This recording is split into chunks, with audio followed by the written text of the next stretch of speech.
Magandang oras mga katiyats, mga kababayan. Meron tayong bigyan ng reaksyon dito. Magandang find dito, magandang recovery ng hordes of silver coins. Ito yung mga antique na coins na nakuha sa karagatan ng Zamboanga sa Mindanao. Kung saan sa history ay mayroong lumubog na isang bangka na nasa panahon ng ito ng 17th century. Kaya matagal na at makikita pa rin ang marka sa mga silver coins na ito. Kaya ito ang video atin muna panoorin bago tayo magbigay ng reaksyon. Pirates! Wow! Uy! Galing daw po ng Kakaiba to ah! Mga kakaiba to ah! Wow! Iba to ah! Wow! Hindi ko lang alam kung tama nga sa isip ko na kung ito ay legit. Maganda-ganda to. Okay? Wow! Wow! Ewan ko, di ko alam ha. Magkano nyo naman ito balak ibenta? Sabi po niya, 300,000 daw po. 300,000. Oh, so 300,000 medyo malaki-laki, no? Ito yung mga Netherlands coins, Dutch coins, 1790s. At napaka-antique, di ba? Yung piso nga lang natin ay nabibili na 300,000 yung isang piso natin na 1906. Ilalo na ito, 17th century pa to. Kaya tiba-tiba dito si Bustoyo, itong pinagbintahan na Pawn Stars, na Pinoy Pawn Stars. Dahil sa 16 pieces of coins to eh. At marami pa to, ito yung lang to, testing lang to nila sa pagbenta. Kaya ito, ang atin muna tingnan ang history nito, kung bakit nakarating ito sa karagatan ng Mindanao.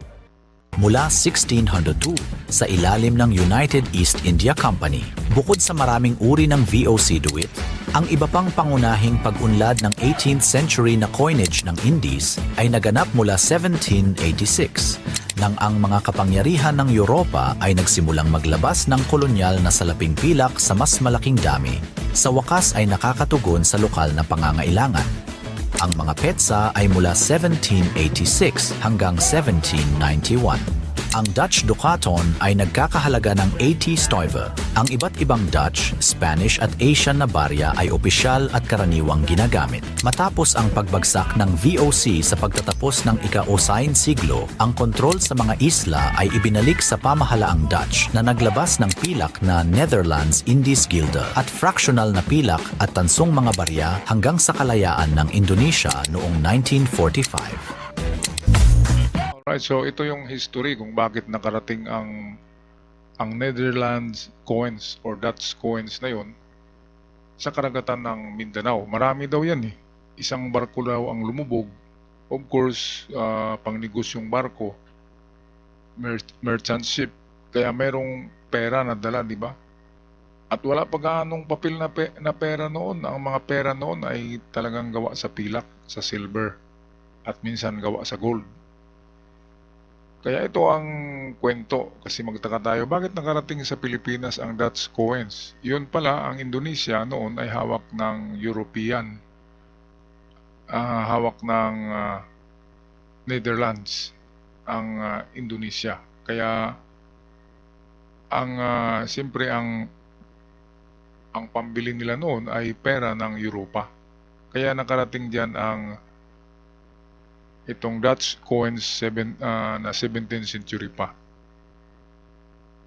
Kaya ito, may research ako dito na mamaya papakita ko sa inyo ang halaga ng mga coins na yan. Merong coins diyan na halagang 2,000 lamang sa ngayon, dahil antique siya, 2,000 pesos. Pero meron ding 30,000 to 40,000 na halaga na mga 1790s na coins ng the Netherlands.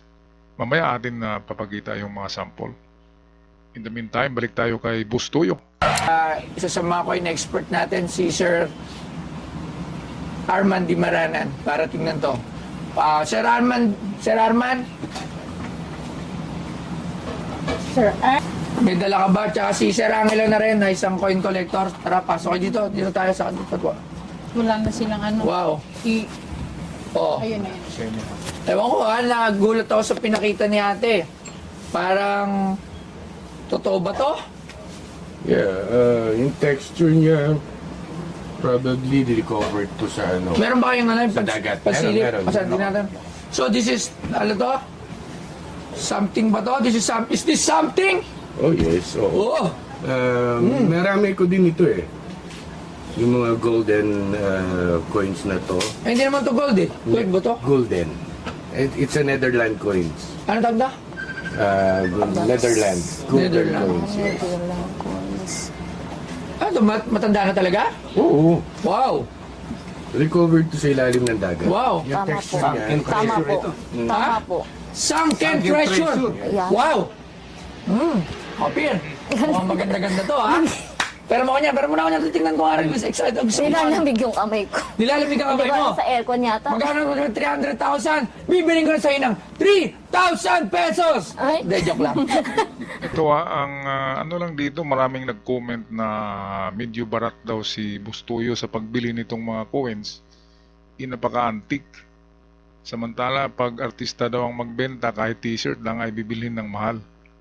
Pero dito ay bibilhin lang to ng 43,000, 16 pieces of antique coins na silver.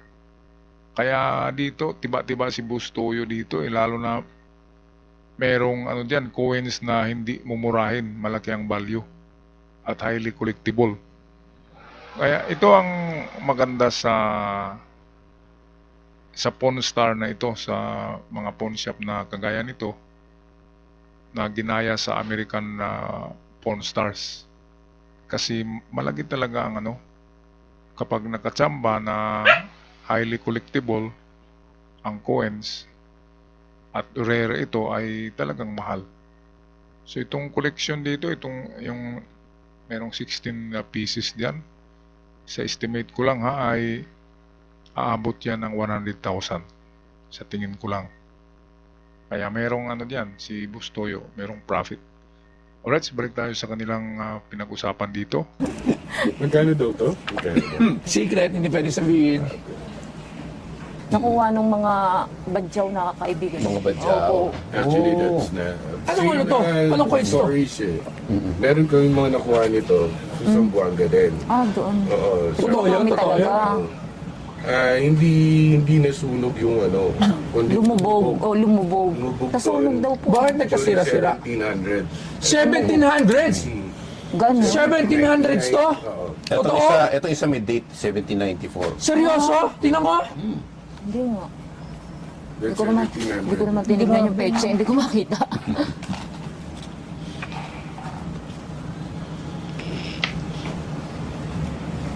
Nakita. Well, ito... 1794 loves. In a sense, kailangan kasi kapag ang recovered or artifact, need ng documentation. Para yung pag pinag-read siya, pwede mong declare doon as recovered on what place. Halimbawa, yung isang coin na recover ng under Discovery Channel. So, pwede nilang i-declare yun, it was a project of Discovery Channel, a recovery project.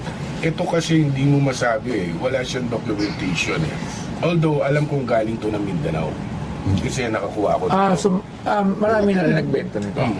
Wow.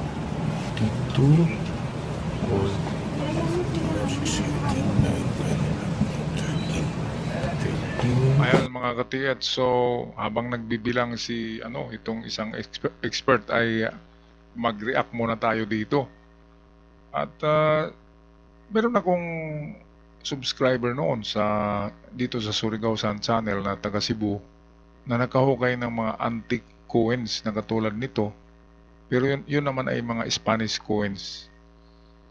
Kaya para sa mga nakahukay niyan ay huwag niyong basta-bastang ibenta yan. Mag-research muna kayo sa internet kung magkano ba talaga ang presyo niyan bago niyo ibenta para meron kayong benchmark. Meron kayong reference na hanggang doon lang ang presyo na kaya niyong ibenta. Kasi of course, babaratin talaga kayo ng bibili niyan kasi gusto naman ng bibili niyan na makadubli-dubli siya ng profit. Okay, so European coins, mahal talaga yan kasi Europe. Spanish coins, ang Spanish coins maraming ano din nahahalong gold coins. Kaya swerte. Sabi nga nila pirates treasure daw, hindi pirates. Kasi ang Indonesia ay hawak pala ng European noong 17th to 18th century. Kaya pala maraming coins diyan sa karagatan ng Indonesia nakarating hanggang Pilipinas kasi ano lang naman malapit lang naman. Siguro merong nagbiyahe na barko na papuntang Mindanao and then nalunod ito. Kaya sunken treasure ang kalabasan. Alright, so tingnan na natin magkano ang bili ni Bustoyo dito sa lahat ng coins na to. Sige, ano presyo? 65,000. 66. Ako 50. Ikaw 50. Okay, maraming salamat mga ating expert. Grabe. Okay. Akala ko ano na tayo, jackpot. Pero, Akala ko gold bar. 300,000. Hello, sir. Sir, magandang hapon po. Ito pong dinala ng kapatid nyo ay na-assess na po ng ating mga expert. Ang market price is valuing 50 to 60,000 pesos. Yun lang yung value nito. Pero syempre, tumatawad ako ng 30,000 pesos. Kayo po, magbigay kayo ng price nyo. 50 to 60,000, 65,000. Yun ang market value. Ano tayo ng pang-trap? Hindi. Magkano? 50 nga daw eh. Hindi, 50 yung market 50. value. Pero ang tawad ko 30. Magbigay kayo ng tawad nyo. 50. 50 na kasi para maano tayo. 45, 40,000. Mali ang mali yung lalaki sa cellphone. Kasi 50 ang unang ni Bustoyo, so pwedeng 49. Doon kagad siya sa 45. Bumaba kagad, dapat 49 muna, 48, 47. Kasi marunong si Bustoyo hindi naman niya kayang bilhin niya ng malaki kasi wala na siyang profit. Kaya kailangan kalahati ang profit niya palagi. Okay, so ito atin na balikan muli ang deal nila dito. Para nga pang ano natin sa sasakyan. Pang pasada. Ipipace out na yung jeep. Hindi po. Dito, grab. Opo, grab. 42,000. Magkano ang tawad ni Boss Toyo? 42. 50 daw, 50. 42. 42. Naginginig tuloy ako. 42,000. 50 na soon. Ano, boss? Kasi Ano po nga lang tayo sa 43? 43. 43,000. Salamat. Maraming salamat po. Ayan, so 43,000 instead of 50 ay bumaba sa 43. Kaya ito, papakita ko sa inyo, search tayo sa Google ngayon, sa eBay tayo. Tingnan natin ng mga European, Netherlands or Dutch coins na nasa taon na 1794. Okay, so ito yan. Ito mga katiyat mag-search tayo sa Google ng 1794 Dutch coin na yung naibenta kay Bustoyo. So merong mamahalin dito at meron ding napaka-mura. So ito yung mura itong klase na ito, 1794 din ito. Ito ay Colonial Copper Duet Netherlands Gelderland. Again. So okay mga kababayan, mga katiyats, ito search tayo sa eBay, sa Google, 1794 Dutch coins. So meron dito isa na napakamura pero ang sumunod 1795 din ito, like that 1794 ay merong halaga na 10,000 bawat isa. Ayan 1794, so ibig sabihin ito yung katulad ng mga coins na naibenta ng babae kay Bustoyo. So merong isa 13,000 halos 14,000 na. At merong 2,000 lang. At merong napakamahal, dalawa. 33,470 at 47,000. Ngayon, kung yung binili ni Bustoyo, 16 pieces yun eh. 16 coins yun. Kung merong ganito na dalawa, kasi 1794 tong dalawa, ay jackpot si Bustoyo kasi ano lang eh, 43 lang ang bili niya eh sa 16 piraso. 43,000. Eh dito, isa lang ay 47 na eh. Kaya panalo si Bustoyo doon. Ang treasure hunting ni Bustoyo ay maghintay lang siya sa shop eh. Darating yung mga nahukay, nakuha ng ating mga katiets. Di ba? Mga gold bars, mga antiques, historical objects, at katulad nito coins. Mahal kasi yan kasi 17th century silver. Ang history ang nakadikit dyan eh. Kaya mahal na mahal. Right, napakaswerte ni Bustoyo. At okay lang naman at malaking tulong din yung 60,000, make that 43,000 para sa mag-asawa na nagbinta noon kasi nabili lang naman nila sa mga badyaw. Siguro binigyan lang nila ang badyaw ng 2,000 o 1,000. Ay binigay na yun kasi 1794 old coins eh. Parang marupok na nga tingnan, di ba? So meron dito 2,000 pinakamura, 2,600. Alright, so tunay na mga silver coins nasa pangangalaga na ngayon ni Bustoyo. At siguro mabenta yun na 16 eh, times sabihin natin 20,000 bawat isa.